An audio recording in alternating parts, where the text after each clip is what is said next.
Chapter 26. The Regular Comparison of Adjectives.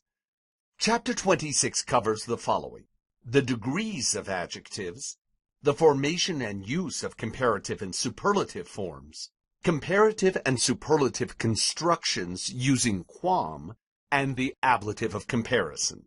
At the end of the lesson, we'll review the vocabulary which you should memorize in this chapter. There are 4 important rules to remember in this chapter. Rule 1. The affix used in Latin to create comparative adjectives is ior, spelled I-O-R, meaning more, or the ending which is added to many English adjectives to make them comparative. All Latin comparatives employ third declension endings.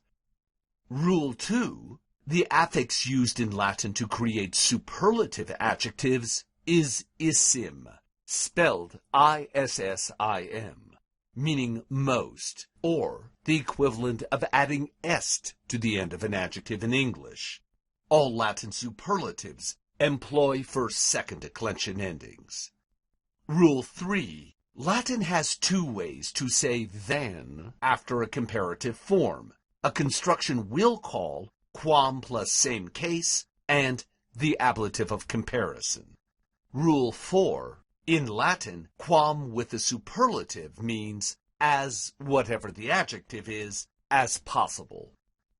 Let's start by looking at the terms introduced in this chapter.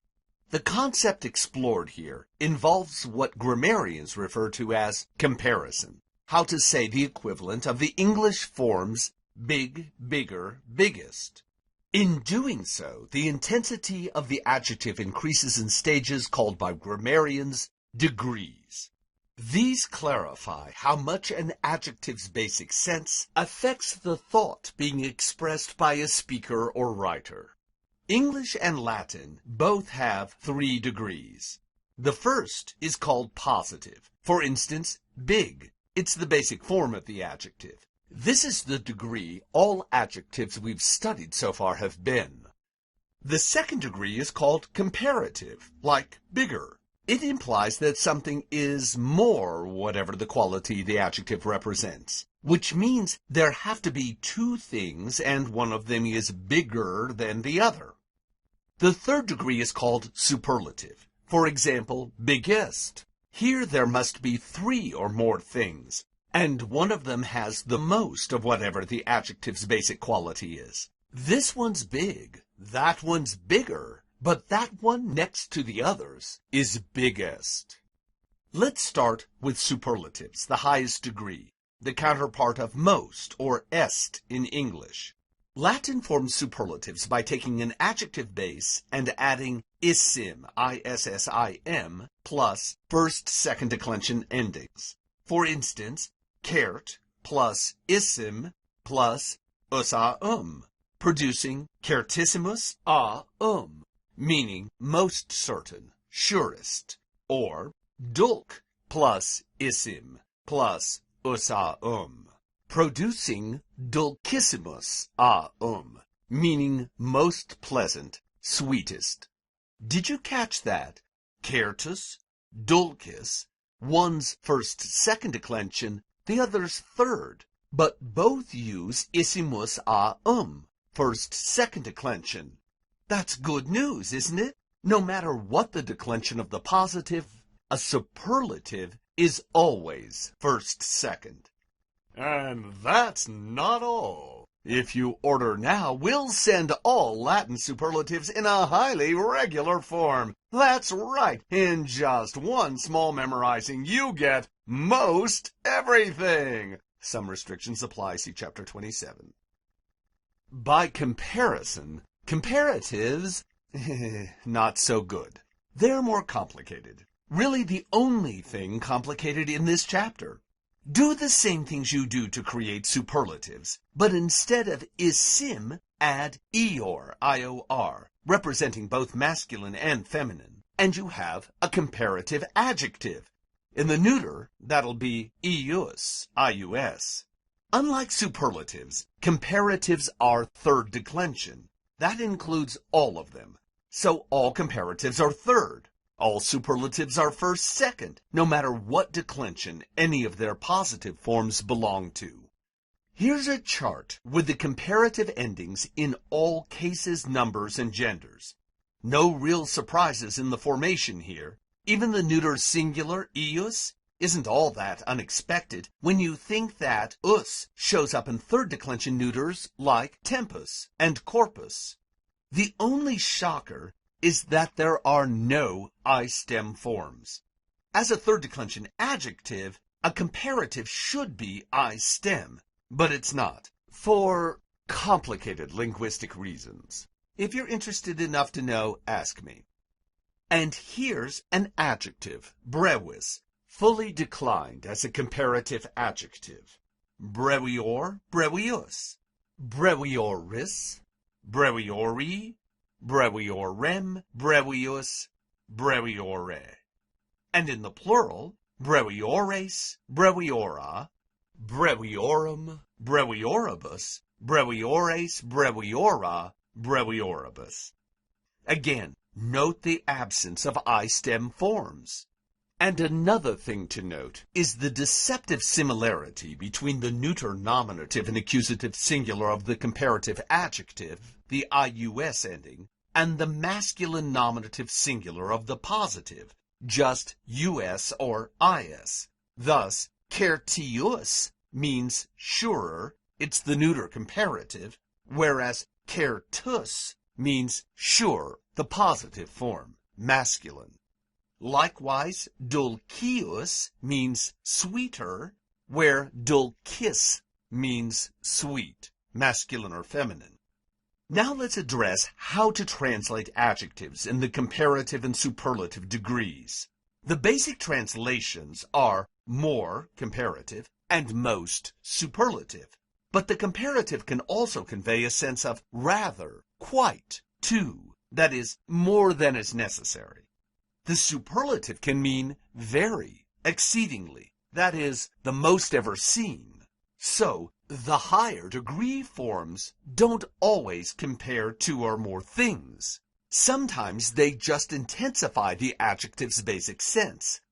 And finally, let's talk about expectation.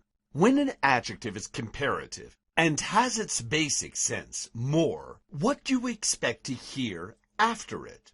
That is, this is bigger than. When comparatives carry a sense of more, they expect a way of expressing the thing which is not more. What the bigger thing is bigger than. And Latin has two ways of saying than. One is to use quam. That's right, quam again. But not in the sense of whom or how, this time as a conjunction meaning than. So, what case should the word that follows quam be, the thing being compared?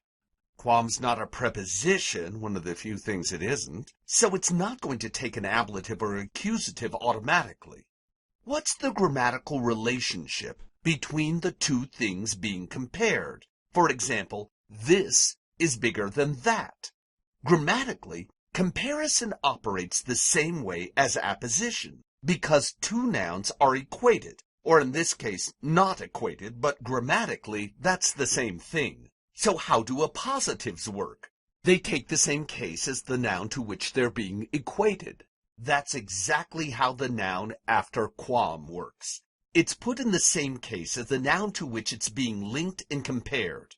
We're going to use this convention when a noun operates this way.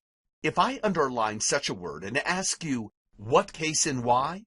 You give the case, whatever it may be, and then say quam plus same case. For instance, Romani fortiores quam hostes sunt, meaning the Romans are braver than the enemy.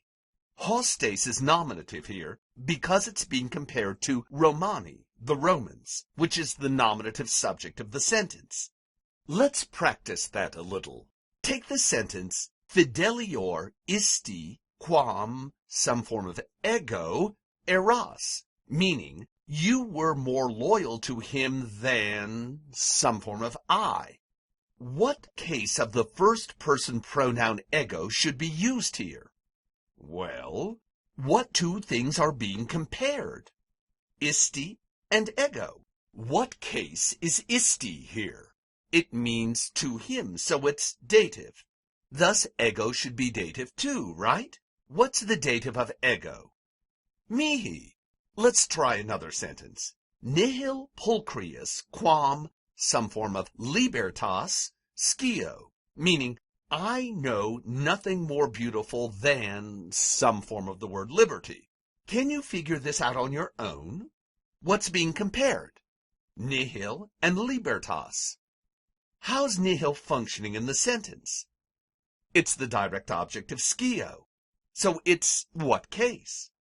Accusative. What's the accusative of libertas? What declension is libertas? Third. So, libertatem. One more sentence. Vitam iucundiorem in pace quam, some form of bellum semper agemus, meaning we will always live a more pleasant life in peace than in some form of the word war. Do it for yourself. The thing being compared to pace. Its case, ablative. What's the ablative of bellum? Bellow. Not hard, is it? As long as there's a quam serving as the equivalent of than, there's not much to learn here. But that's not the only option. Latin has another way of saying than, the ablative of comparison, in which the equivalent of the word following than in English is put in the ablative case. No quam, no preposition, just the word in the ablative. Of course, there has to be a comparative form to trip off the ablative of comparison, but again, it's very simple. So simple, it can be confusing. After all, the solo ablative has a number of other applications in Latin. Means, time, separation, even manner. For that reason, the Romans used the ablative of comparison less often than quam plus same case. In fact, only when the thing being compared to was in the nominative or accusative case. How confusing it would be if it were ablative, for instance. A Roman could have put in quam plus same case, in this case ablative, or not, using the ablative of comparison, which all by itself implies than. And both would mean than whatever the noun, either way. So, using quam just makes everything simpler, clearer. And the Romans liked simple and clear. It was simple and clear. Let's take the same sentences we used before and say than with the ablative of comparison instead of quam. First sentence. Fidelior isti quam mihi eras. Earlier we used mihi because the form of ego was functioning as quam plus same case and was being compared to isti, which is dative. But if we take the quam out, what case should the form of ego be now? It's simple. Just make it ablative. And the ablative form of ego is ego, mei, mihi, may. And notice it means exactly the same thing as it does if you use quam. These expressions are interchangeable in meaning. Next sentence. Originally we had nihil pulchrius quam libertatem scio. Take out the quam, and what form of libertas do you want? What's the ablative of libertas? Libertate. Last example. Vitam iucundiorem in pace quam bello semper agemus. You do it. Take out quam, and what case should bellum be? Ablative. And what's the ablative of bellum? Yep, that's right. Back to bello. This is the use of the ablative of comparison the Romans tended to avoid. In other words, it's bad Latin. Let's get out of here in case bad comparison is contagious. Quam can also be used with superlatives, but when it is, it means something totally different. As, whatever the adjective is, as possible, or the most, whatever the adjective is, possible. Yes, another use of quam that makes what, 300? Well, it's really not totally new. This quam is an extension of the adverbial quam how, literally how most, whatever the adjective is. That is, in the way that produces the most, whatever the adjective is. That didn't improve your understanding or your mood, did it? Okay, you're on your own. Just learn the idiom. Here's an example. Vir quam fidelissimus, meaning a man as loyal as possible, or the most loyal possible man. And another example. Feminarum quam beatissimarum, of women as happy as possible, or of the happiest possible women. And all of you happiest possible women, come with me. Let's do some vocabulary. Okay, guys, too. The first word is auctor auctoris masculine, meaning increaser, author, or originator. It's a third declension noun. Is it I stem? Not monosyllabic. Not parasyllabic. Must not be. This noun comes from the base aug, that means increase or cause to grow. Thus, originally, an author was the person who made a book grow, and some of them use lots of fertilizer. The next word is another noun, lux lucis, feminine, meaning light. It's third declension. This one's monosyllabic, so is it I stem? Nope. Doesn't have two consonants at the end of its base, only one, C. Next on this vocabulary list is quidam, quidam, quidam, or quodam, meaning a certain one or thing, someone, something. It's a pronoun, but it often functions adjectively, in which case it means a certain or some. It's a compound of qui, quid, quod, or quid, plus the suffix dam, which is not to be confused with the suffix dem, seen in idem, the same, or the ending of quidem, the adverb that means certainly. What's the genitive singular of quidam? That's really a question about qui, isn't it? What's the genitive of qui? Cuius. So, what would be the genitive singular of quidam? Good. Cuius dam. Translated. Of a certain person or thing. Next word, acerbus meaning harsh, bitter, or grievous. It's a first-second declension adjective. Next word, claris another first-second declension adjective. It means clear, bright, renowned, famous, or illustrious. Here's another adjective, potens potentis, meaning able, powerful, mighty, or strong. What declension is it? Third, of course, but is it I stem? Not monosyllabic, not parasyllabic, but it does look a lot like a participle, doesn't it? NT at the end of the base, third declension endings. It is a participle, the present active participle of possum, being able. So, is it I stem is really a question of whether participles are I stem. Are they? Well, they can be if they function as adjectives, and this one is. So, let's call it I stem, with the understanding that when it doesn't act like a true adjective or go with the noun right next to it, then it will become non-I stem. Assuming it's functioning as a true adjective, and it almost always does, its neuter accusative plural will be potentia. Next word, another adjective.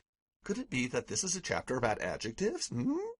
Turpis turpe, meaning shameful, base, or disgraceful. Third declension. No issue here. This one is definitely I stem. So then, what will its ablative singular be? Yep, turpi. And its accusative plural neuter? Turpia. I'm going to stop asking that, you know it. The next word is a preposition, pro, meaning in front of, before, on behalf of, for the sake of, in return for, instead of, for, and as. That's like half the dictionary. It takes the ablative case. One way to remember that long list of meanings is to understand that it's cognate with English for.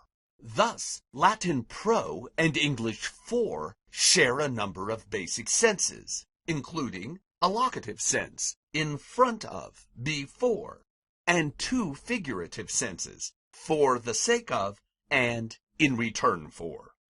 The next word is quam, the word for than we studied above. It functions as an adverb or conjunction. The than sense exists only in the presence of comparative forms, such as certius quam, a thing more certain than. This is the construction we just studied, quam plus same case. With superlatives, it imports the sense as whatever the adjective is, as possible. Literally, how most. For instance, quam certissimum, a thing as certain as possible.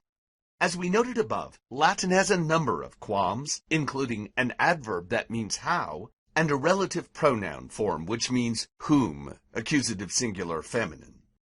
The next word is a verb that's simple to form but has a tricky meaning. Veto first conjugation, meaning shun or avoid. The verb veto, avoid, looks a lot like the noun vita, life, but these two words are unrelated in their sense or etymology. Do not confuse them. In other words, don't avoid life. And the last word in this vocabulary list is remedium remedii, neuter, meaning cure or remedy. It's a second declension neuter noun. And an excellent reminder about another word, cura curae, which does not mean cure, but care. Remedium's neuter, so what's its accusative plural? Good, remedia. And its genitive singular? Remedii. The first I belongs to the base, the second is the genitive singular ending. That wasn't so bad, was it? Nothing like indirect statement. Do the rules that were cited at the beginning of this chapter now make sense to you? If not, please review this presentation. If so, please proceed to the next slide.